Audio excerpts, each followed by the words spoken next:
vous avons invité à venir couvrir ce point de presse portant sur le fer de la Falémé.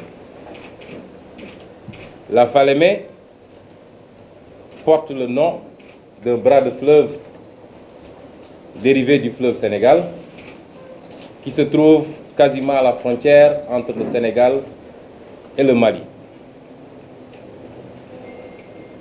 Dieu a fait, par sa grâce infinie, que dans cette zone du Sénégal, il ait été découvert des quantités extrêmement importantes de ce minerai précieux qu'on appelle le minerai de fer. Quels sont les enjeux de la Falémé?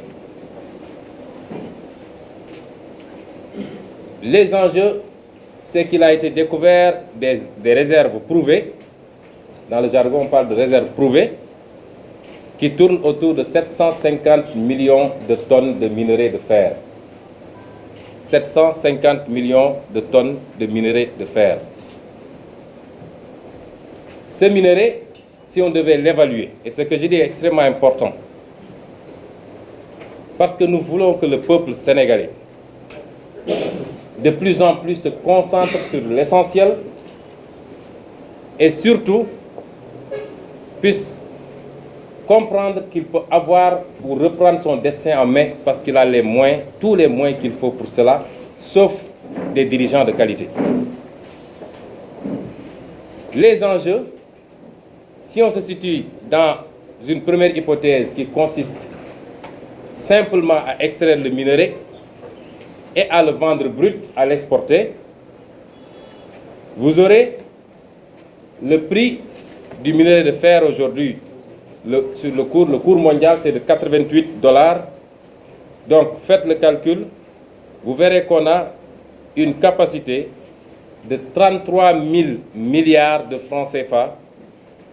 33 000 milliards de francs CFA. Rapportez cela au budget du Sénégal, qui ne fait même pas 4 000 milliards ou tout juste, vous comprendrez l'enjeu extraordinaire qu'il y a autour de ce minerai de fer.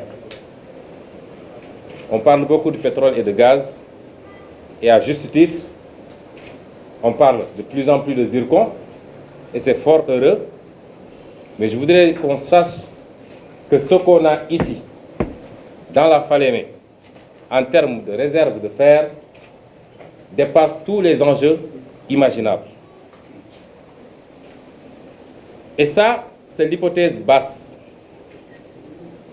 Quand vous examinez la même question sous la seconde hypothèse, qui consiste à transformer ce minerai au Sénégal pour aboutir à la production soit de l'acier, soit de l'inox, ce qui est devenu largement à notre portée parce que nous avons du gaz et nous avons du pétrole. Et vous verrez l'interconnexion qu'il y a. Peut-être que c'est une coïncidence, mais extrêmement heureuse, entre toutes ces découvertes qu'on a faites ces dernières années ici au Sénégal. Quand vous avez du pétrole et du gaz, vous ne vendez pas votre fer parce que vous le transformez presque sans coût. Et à partir de 2021, 2022, au plus tard 2023, les premiers mètres cubes de gaz vont être extraits de notre offshore. Donc, dans l'hypothèse de transformer, quand vous transformez pour le faire, je ne parle même pas de l'inox parce que je n'aurais pas pu avoir une machine à calculer pour atteindre le chiffre, mais si vous transformez pour le faire, avec une teneur estimée à 60%, ce qui vous ramène à 450 millions de tonnes, le cours de la tonne aujourd'hui sur le marché mondial est de 700 $, ça vous donne une valeur de notre fer qui est estimée à 157 500 milliards de francs CFA. 157 500 milliards de francs CFA. C'est immense et c'est colossal. Et c'est aujourd'hui ça, les enjeux dont nous allons vous parler, parce que ce que je vous donne est indicatif. Mais si ces ressources sont très mal gérées, ce que le président Macky Sall et son gouvernement mafieux sont en train de faire, je puis vous assurer que le Sénégal ne gagnera absolument rien de ces minerais. Et les 157 500 milliards dont je vous parle vont s'évaporer, vont bénéficier à d'autres pays, à d'autres entrepreneurs, mais ne bénéficieront pas au Sénégal. L'historique de cette mine de la Falémé, que Macky Sall connaît très bien. Rappelez-vous bien que Macky Sall a été ministre des Mines de 2001 à 2003. Il connaît très bien ce dossier, comme il connaît très bien les dossiers du pétrole et du gaz. L'homme qui def rek moo ko tey.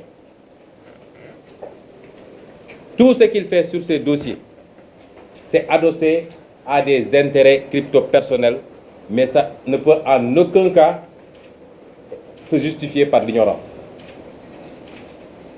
Ce qu'il a fait sur le gaz, il l'a fait pour le bénéfice de son frère et de lui-même, mais il savait très bien ce qu'il faisait. Ce minerai, en 2004, je vous ai dit que jusqu'en 1994, donc sous le régime du PS, il y a eu une convention entre les entreprises sud-africaines Litos et Kumba Ressources et la Miferso.